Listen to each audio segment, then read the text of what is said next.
जहां इजरायल के सब्र की कहानी बेपर्दा हो गई है, क्योंकि अभी तक इजरायल ने ईरान पर हमला नहीं किया। वो ईरान को तारीख पर तारीख दे रहा है। क्या युद्ध की इस घड़ी में इजरायल जिस धैर्य का परिचय दे रहा है, उसके पीछे किसी बड़े हमले की प्लानिंग हो रही है? ईरान के लिए इजरायल की इसी टाइम मशीन का अब जिक्र हो रहा है। इस खबर को इजरायल के पीएम बेंजामिन नेतन्याहू ने इस बड़े बयान के तौर पर आप समझ सकते हैं कि बड़े बयान के तौर पर आप समझ सकते हैं। नेतन्याहू ने ईरान को फिर से चेतावनी देते हुए कहा है कि ईरान ने उनके घर पर हमला किया है, इसलिए उन्हें इसका जवाब जरूर दिया जाएगा। साथ ही नेतन्याहू ने ईरान के मिसाइल हमलों का भी जिक्र करते हुए कहा कि ईरान ने इजरायल पर 2 बार 300 मिसाइलें दागी हैं, इसलिए ईरान को अंजाम भुगतना होगा। इस बीच ईरान की रेवोल्यूशनरी गार्ड्स के कमांडर का भी जवाब सामने आया है और इजरायल को टारगेट करते हुए यह कहा गया है कि थर्ड सिस्टम भी इजरायल को नहीं बचा पाएगा। ईरान इजरायल को हरा कर रहेगा, ये ईरान का कहना है, लेकिन नजरें इजरायल पर हैं। 600 रॉकेट्स का हिसाब ईरान से वो कैसे निकालेगा, कैसे चुकाएगा ईरान इसको, ये देखने वाली बात है।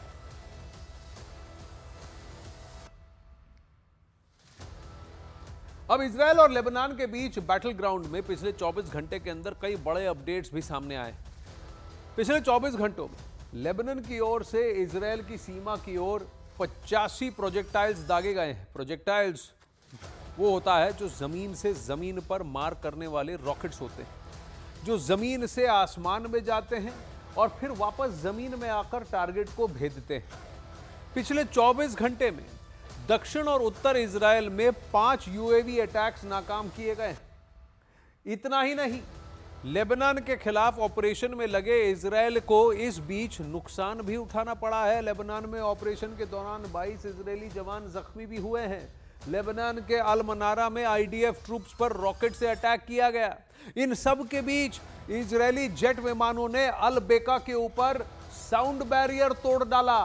अल बेका इलाका जो है वो लेबनान में आता है। इजरायल ने हिजबुल्लाह के कमांड और कंट्रोल कॉम्प्लेक्स पर हमला किया है। दक्षिणी लेबनान के टाइगर में साउथ फ्रंट यूनिट के मुख्यालय पर अटैक किया गया है और यह इजरायल की आईडीएफ ने किया है। इसके अलावा इजरायली सेना आईडीएफ ने हिजबुल्लाह के 1500 सदस्यों को मार गिराने का दावा भी किया है। और इन सब के बीच सबसे बड़ा अपडेट यह है कि हिजबुल्लाह के कार्यकारी परिषद के चीफ हाशिम सफीउद्दीन की मौत की बात हिजबुल्लाह ने मान ली है। हाशिम सफीउद्दीन के बारे में कहा जा रहा था कि वो हिजबुल्लाह के अगले चीफ हो सकते हैं, लेकिन उसे इजरायल ने पहले ही मार दिया था। ईरान के विपक्षी संगठन के हवाले से एक और बड़ी खबर इस वक्त सामने आई है। खबर यह है कि ईरान के परमाणु प्लांट के नजदीक भयानक आग लग गई। बताया जा रहा है कि आग खराज शहर के परमाणु प्लांट के पास लगी है। इस वीडियो में आप ये देख सकते हैं कि कैसे काले धुएं से विशाल गुबार ने पूरे इलाके को घेर लिया। आपको बता दें कि वॉर जोन से लगातार इस बात की खबरें सामने आ रही हैं कि इजरायल किसी भी वक्त ईरान की न्यूक्लियर फैसिलिटीज को नुकसान पहुंचा सकता है। इस बीच इस वीडियो का आना किसी साजिश की ओर इशारा जरूर कर रहा है।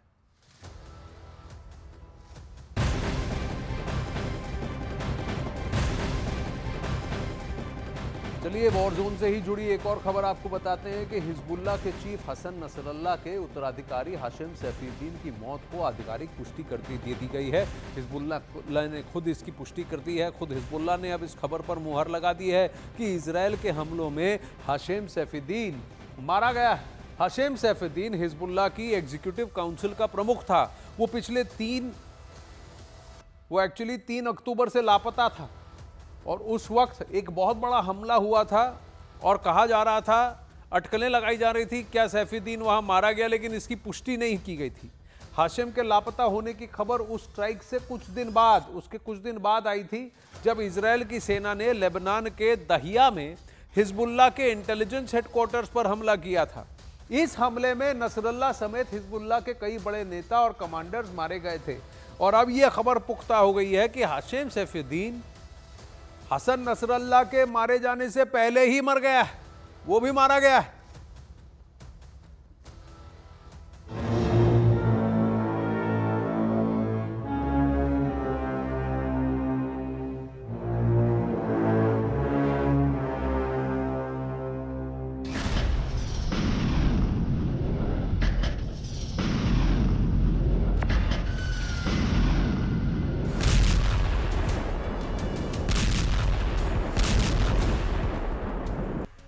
हिजबुल्लाह इजराइल के झटके से उबरने की कोशिश करता है, तभी नेतन्याहू एक ऐसा धमाका करते हैं जिससे हिजबुल्लाह का कुनबा फिर से बिखर जाता है।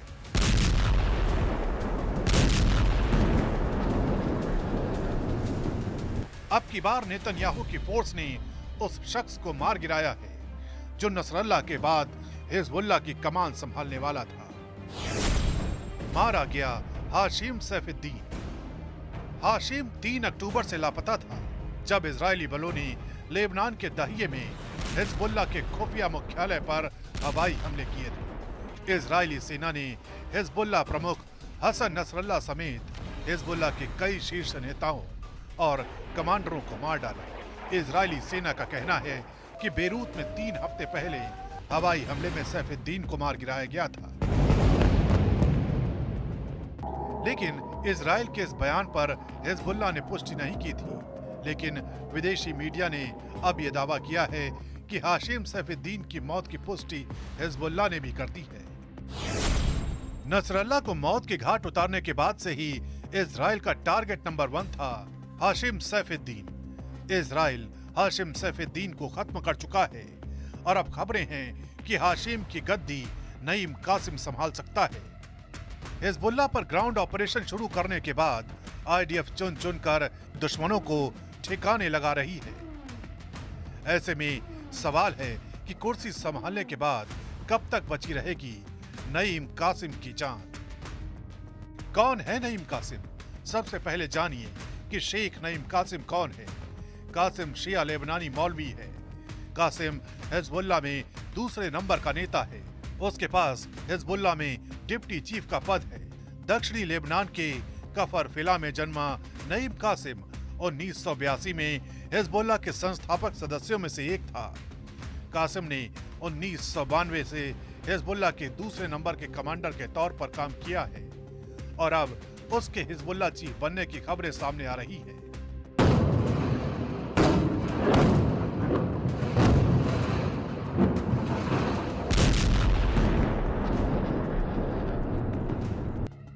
एक तरफ इजराइल के बंकर बस्टर बम हिजबुल्लाह की टॉप लीडरशिप के साथ उसके कमांडरों को खत्म कर रहे हैं, तो दूसरी तरफ आईडीएफ के सोल्जर हिजबुल्लाह की मांद यानी सुरंग में घुसकर उसे नष्ट कर रहे हैं।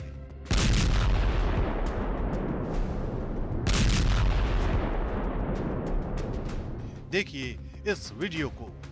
इजरायली सेना की तरफ से जारी किए गए इस वीडियो को देखिए। इजरायली सेना का दावा है कि हिजबुल्लाह की सुरंग लेबनान और इजराइल के बॉर्डर पर थी। इस सुरंग को आईडीएफ ने नष्ट कर दिया है। आईडीएफ ने यह भी दावा किया है कि सुरंग का कुछ महीने पहले पता चला था, लेकिन पिछले हफ्ते शुरू किए गए जमीनी अभियान के दौरान इसे नष्ट कर दिया गया। दावा यह भी किया गया कि सर्च ऑपरेशन के दौरान आईडीएफ को हथियार, बम और एंटी टैंक मिसाइलें मिली हैं। הערב ניתן לאשר כי בתקיפה האווירית שביצענו אתמול בצהריים פגענו והשמדנו עשרות מפקדות תת-קרקעיות של חזית הדרום של חיזבאללה, ובהן היו המפקדים שמנהלים את הלחימה נגד ישראל בדרום. הם היו גם אחראים על מימוש תוכנית כיבוש הגליל. ऐसे हुई थी कासिम की हिजबुल्लाह में एंट्री। हाशिम सैफुद्दीन के बाद जिस शेख नईम कासिम के नाम की चर्चा हिजबुल्लाह चीफ बनने के लिए हो रही है, वो हिजबुल्लाह का प्रवक्ता भी रह चुका है। 2004 में उसने हिजबुल्लाह का इतिहास पब्लिश करवाया था। 2 साल बाद इसे अंग्रेजी समेत कई भाषाओं में ट्रांसलेट करवाया गया।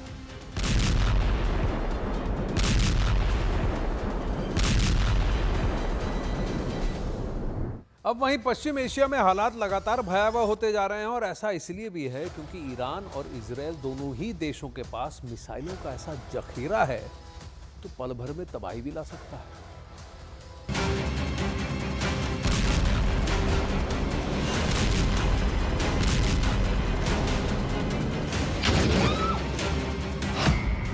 जेरिको मिसाइल तैयार।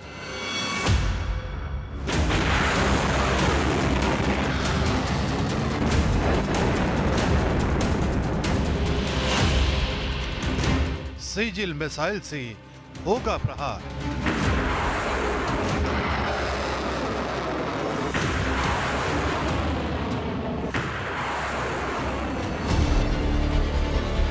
गैब्रियल मिसाइल लाएगी तबाही।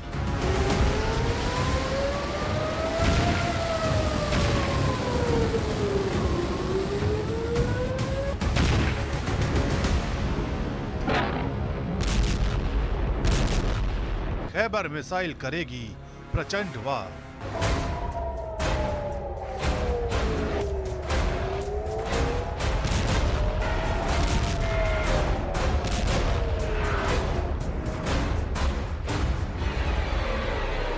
जंग के मैदान में वार पलटवार के लिए एक से बढ़कर एक मिसाइलें तैयार हैं।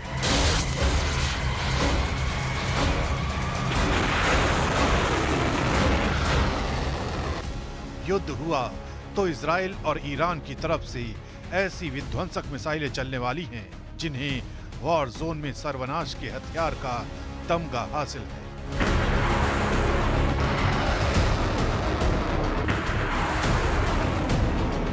इन मिसाइलों की ताकत इस कदर है कि अगर इनका इस्तेमाल किया गया तो तबाही लाने से कोई नहीं रोक पाएगा।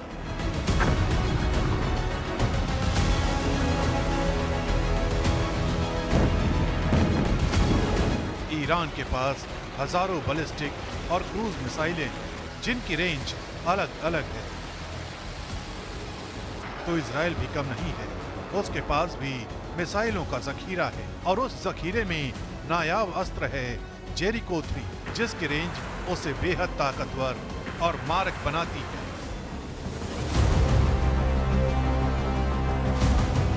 अगर सटीक हमले का जिक्र करें तो ईरान की मिसाइलों की क्षमता जबरदस्त है क्योंकि उनके पास एडवांस गाइडेड सिस्टम है, जबकि इजराइल के पास कई लेयर की हवाई सुरक्षा प्रणाली है। इजराइल के पास जेरिको 3 है, इसकी रेंज 11,500 किलोमीटर तक है, तो ईरान के पास लंबी दूरी की मिसाइल सेजिल है जिसकी रेंज 2500 से 4000 किलोमीटर है। इजराइल के पास जेरिको 2 है जिसकी रेंज 1500 से 3000 किलोमीटर है। ईरान के पास खैबर है जिसकी रेंज 2000 किलोमीटर है, यानी ताकत के मामले में कोई किसी से कम नहीं है।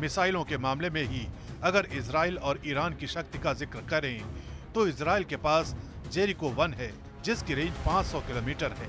ईरान के पास खुर्रम शहर है जिसकी रेंज 2000 किलोमीटर है। इजराइल के पास गैब्रियल है जिसकी रेंज 400 किलोमीटर है। ईरान के पास शहाब 3 है जिसकी रेंज 2000 किलोमीटर है। इजराइल के पास लोरा है जिसकी रेंज 280 किलोमीटर है। ईरान के पास इमाद 1 है जिसकी रेंज 2000 किलोमीटर है। עכשיו אתם ראיתם את ההתקפות שהאיראנים תקפו אותנו לפני זמן קצר. ההתקפות האלה היו אגרסיביות, אבל ההתקפות האלה נכשלו כי הן לא היו התקפות מדויקות. וכמו שעשינו עד עכשיו במלחמה בכל הגזרות האחרות, מי שתוקף אותנו... दोनों देशों के पास मिसाइलों का यह जखीरा कई देशों को चौंकाने वाला है, क्योंकि लॉन्ग, मीडियम और शॉर्ट रेंज की ऐसी मिसाइलें दोनों देशों के पास हैं जो कभी भी किसी भी वक्त तबाही मचाने को तैयार हैं। इजराइल के पास जेलिलाह है जिसकी रेंज 250 किलोमीटर है। ईरान के पास गदर 110 है जिसकी रेंज 2000 किलोमीटर है। इजराइल के पास हारपून है जिसकी रेंज 240 किलोमीटर है। ईरान के पास कासिम है जिसकी रेंज 1400 किलोमीटर है। इजराइल के पास एक्स्ट्रा है जिसकी रेंज 150 किलोमीटर है। ईरान के पास फत्ता है जिसकी रेंज 400 किलोमीटर है।